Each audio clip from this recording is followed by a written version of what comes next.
Ем ладно, ем гадно. Кочанци утринава дишеа воздух 5,5 пати погаден од дозволеното. Мерните станици покажаа присуство на 275 милиграми PM честички во воздухот, наспроти максимално дозволените 50. Лошо е за сите, но страшно е за заболените од грип, но и инфекции на горните и долни дишни патишта, кои во Кочани ги има најмногу во регионот. Додека, да речеме, пред 51 недела за компарација, имавме околу 600 лица со горно-респираторни заболувања.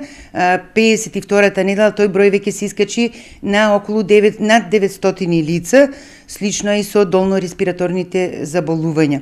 Овие бројки секако не се резултат на загадувањето, туку на времето, но тоа лошо се одразува на оние кои болеста веќе ја имаат. Од почетокот на грената сезона, Кочани е високо на листата на градови со загаден воздух, што живеењето таму го прави опасно.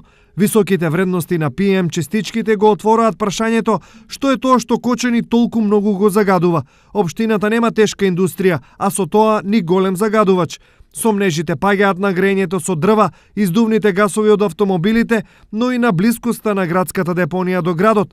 Таа е на само 2 километри оддалеченост од градот, но местоположбата е таква што при секое незино палење димот оди директно во Кочани, па веројатно и таа има свое влијание врз загадувањето.